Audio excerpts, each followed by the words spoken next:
Good morning. आज हम लोग पढ़ेंगे हिंदी व्याकरण। आपकी किताब का नाम है व्याकरण प्रवाह। तो चलिए हम पहला लेसन पढ़ते हैं। पहला लेसन है भाषा और व्याकरण। भाषा का मनुष्य के जीवन में बहुत महत्व है।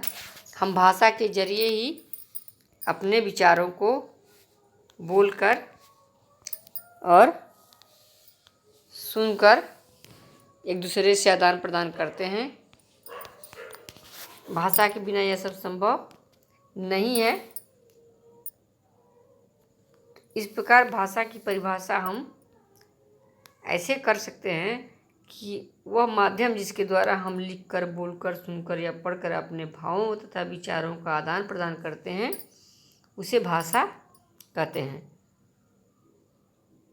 तो भाषा के दो भेद होते हैं, मौखिक और लिखित।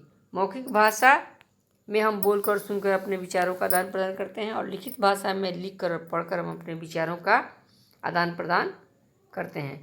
लेकिन लिखित भाषा का हमारे जीवन में बहुत महत्व है। इसमें साहित्य की रचना होती है। इसमें अपने ज्ञान को हम वर्षों तक संजो कर, लिख कर पुस्तक के रूप में रखते हैं और एक पीढ़ी से दूसरे पीढ़ी को हस्तांतरित करते हैं, यानी पहुंचाते हैं ज्ञान को।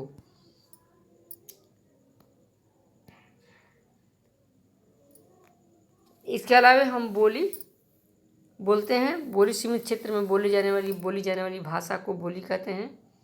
भाषा में, बोली में कई भाषा नहीं हो सकती है, और इसके विपरीत भाषा में कई बोलियां होती हैं।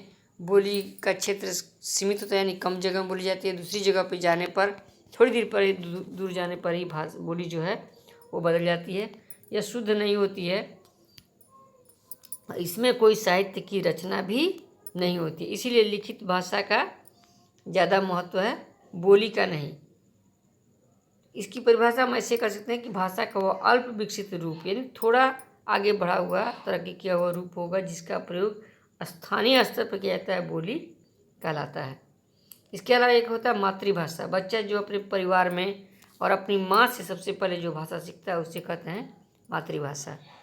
किसी व्यक्ति द्वारा सबसे पहले बोली जाने वाली भाषा को मातृभाषा कहते हैं।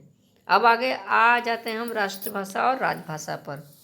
सभी राज्यों की अपनी अपनी अलग भाषाएं हैं, जैसे राजस्थान की राजस्थानी, बिहार की बिहारी आदि।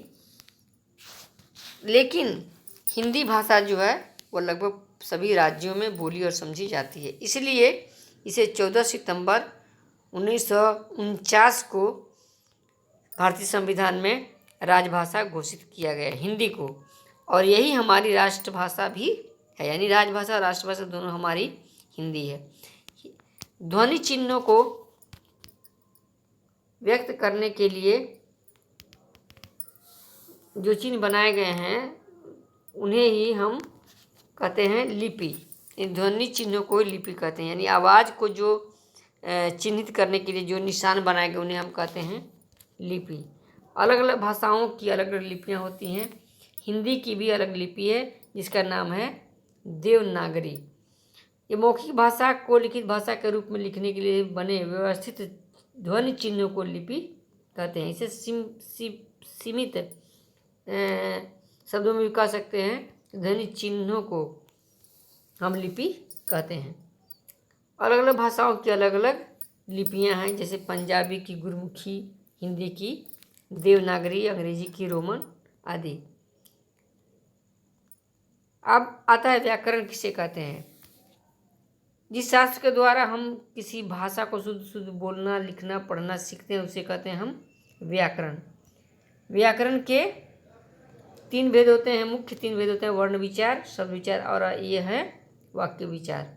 वर्ण विचार में हम वर्णों की बनावट, भेद, संख्या आदि पढ़ते हैं, जैसे अ आ हुआ, क ख हुआ, उसके बारे में पढ़ते हैं। और शब्द विचार में हम शब्द कैसे बनाते हैं, उसकी उत्पत्ति कैसे हुई आदि का वर्णन पढ़ते हैं। और वाक्य विचार में वाक्य कैसे बनते हैं, इनके कितने भेद हैं, ये सब का वर्णन हम पढ़ते हैं। अब आगे हम साहित्य पर। भाषा में साहित्य का बहुत महत्व है। हिंदी लिखित भाषा में साहित्य की रचना होती है। साहित्य के भी दो रूप हैं, एक पद्य और एक गद्य। कविता, सोरठा, दोहा, चौपाई आदि जो लिखा है तो उसे पद्य कहते हैं, और कहानी, पत्र, जीवनी, संस्मरण, नाटक, लेख आदि को गद्य कहते हैं। इस प्रकार ये लेसन हम लोगों का लगभग पूरा हो गया। हमने सीखा क्या? लिखकर, बोलकर, पढ़कर, सुनकर विचारों का आदान प्रदान को भाषा कहते हैं। किसी व्यक्ति द्वारा सबसे पहले बोली जाने वाली भाषा को मातृभाषा कहते हैं। व्याकरण के द्वारा हम शुद्ध शुद्ध बोलना, लिखना, पढ़ना सीखते हैं। और पद्य के अंतर्गत दोहा, चौपाइयाँ, सोरठा, छंद, कविता आते हैं। और गद्य के अंतर्गत, यह नहीं लिखा लेकिन हम बता देते हैं, गद्य के अंतर्गत नाटक, जीवनी, पत्र, लेख आदि आते हैं। और व्याकरण के 3 भेद हैं, वर्ण विचार, शब्द विचार और वाक्य विचार। मुख्य रूप से यही इस पाठ में हमने जाना। और ये है, इसके अलावा अभ्यास प्रश्न कुछ पीछे भी हैं, आप पाठ के आधार पर ही हैं, अब बहुत हल्के हैं, आप इसे बना लेंगे। और किताब नहीं खरीदे हैं तो जल्द से जल्द खरीदेंगे। धन्यवाद। ये है आपकी किताब।